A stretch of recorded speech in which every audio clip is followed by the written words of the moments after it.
rare, red, and found naturally in only one place in the world. The Iris nelsonii, also known as the Abbeville Red Iris, was first discovered in the 1930s in the swamps of Vermilion Parish near Abbeville, Louisiana. Since its discovery, conservationists say its future survival in the wild is cause for concern. Reporter Dave McNamara gives us insight into efforts to protect the iris. Gary Salathe is on a rescue mission of sorts, walking through a backyard swamp near Abbeville. If you're faced with a species that could possibly be totally destroyed, that definitely gives you motivation. Look how pretty that one is. Salathe looks like he's found gold, but this treasure is a deep red flower, the Abbeville Red Iris, that grows naturally here and no place else in the world. What did you think the first time you walked back up in here and you saw all of these rare Abbeville Red Irises? I thought there'd be more. Imagine something that beautiful just being growing out in a wild. It's a native plant. Nobody planted it. Been here for centuries, probably.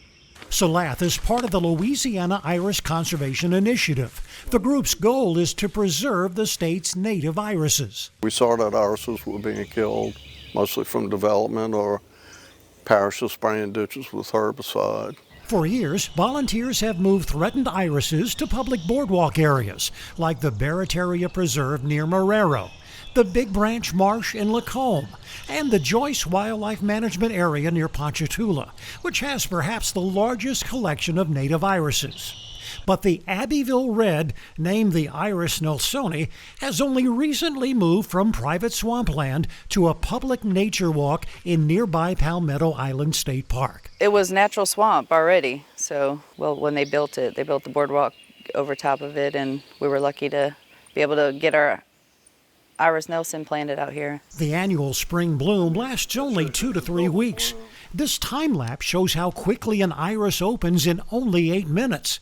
The small swamp seems to be a perfect home for the rare flower. It's native in a piece of swamp that's probably about 4 miles northeast of where we're standing right now. Ed Wilhelm is a garden club member and one of the volunteers who has helped clear the park swamp of invasive plants and replace them with young Abbeville red irises. Why is it so important to you that these kinds of plants and flowers in spaces like this are preserved? Look around. You don't have this anywhere. It's peaceful. You can sit down and just hear the birds chirping, maybe a frog croaking, see the sunlight shafting through the trees.